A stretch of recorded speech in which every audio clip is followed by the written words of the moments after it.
Hello गाईस, माझं नाव आहे Rajeshri. Welcome to my channel. आणि ही आहे माझी छोटी बहीण नेहा, जी आहे सध्या 6th स्टँडर्डमध्ये. आणि मी आहे फायनल इयर बी फार्मला. पण बनवणार आहोत आज स्वयंपाक. तर स्वयंपाकात मी बनवते जवळच्या भाकरी. आणि मम्मी मला बोलत होती की दुधी भोपळा आहे तर त्याचे धपाटे कर. म्हणून नेहमी धपाटे काय खायचे, तर आज काहीतरी वेगळं हवं आहे. मी मम्मी आता विचार केला आहे की बनवणार दुधी भोपळ्याचे कोफ्ते. चला मित्रांनो, बघूया की कसे बनतात आपले दुधी भोपळ्याचे कोफ्ते.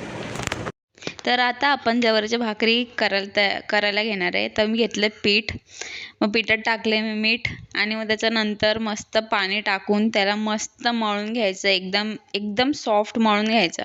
आणि मग त्याच्यानंतर मळल्यावर पूर्ण मळून झाल्यावर मी कसं पीठ असं साईडला काढून मग एक एक पीठ मळते. मग एक एक पीठ मळल्यावर मग मस्त गोल करून मग मी तरी स्वतः भाकरी लाटून करते, कारण माझ्या पप्पाला भाकरी पतल्या लागतात. मग मी भाकरी मस्त लाटल्या, नंतर तव्यावर टाकलं, मग त्याचं पाणी फिरवलं आणि मग बघा भाकर एक साईडने झाले. आता मी ही भाकर पलटी करते. पलटी केल्यावर झाली आपली भाकर. आता आपण लगेच कोफ्ते करायला घेणार. कोफ्त्यासाठी आपण घेतले मिक्सरमध्ये मिरच्या, लसण, थोडं जिरं आणि बघा आपण मिक्सरमध्ये काढून घेतली ही पेस्ट. त्यानंतर ही पेस्ट आपण आता टाकणार. आपण जे किसलेलं होतं त्यात टाकणार. पेस्ट टाकल्यानंतर मग यात थोडंसं मीठ टाकणार चवीनुसार. मीठ टाकल्यानंतर आपण ह्यात टाकणार थोडीशी हळद, थोडीशी टाकणार लाल चटणी, कारण आपण मिरची घेतली व लाल चटणी थोडीशीच, आणि हा थोडासा मसाला. तर आता ह्याच्यानंतर आपण ह्यात टाकणार बेसन टाकलं. आपण मस्त याला मिक्स करून घेणार. मग मिक्स करून घेतल्यानंतर आता मी बघा चीज टाकणार आहे त्या कोफ्त्यांच्यामध्ये. तर मी आता मस्त, आता आमचा हा टाईमपास थोडासा मध्ये, मग नंतर आता मी मस्त चीज कापून घेते. चीज कापल्यावर मग मी काय करणार, बघा चीज कापल्यात सगळे छोटे छोटे असे स्क्वेअर्स करून घेतले. मग मी गॅस पेटवला, कढई ठेवली, तेल टाकलं त्यात. मग तेल टाकल्यावर मग मी त्या कोफ्त्याच्या मध्ये ते चीज भरले.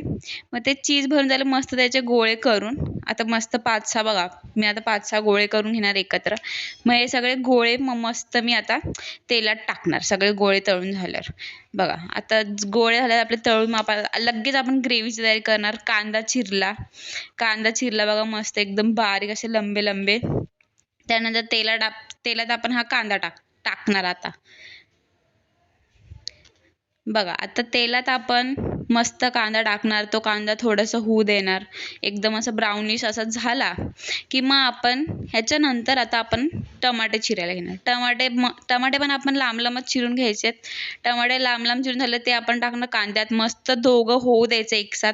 मग आता आपण हे काढणार मस्त मिक्सरला. बघा आपली झाली ग्रेव्हीची पेस्ट तयार. मग ही तेलात टाकणार. मग आता आपण ही तेलात थोडीशी होऊ देणार. मग ही बघा आता ही तेलात होऊ देते मस्त. मग ही झाली आता.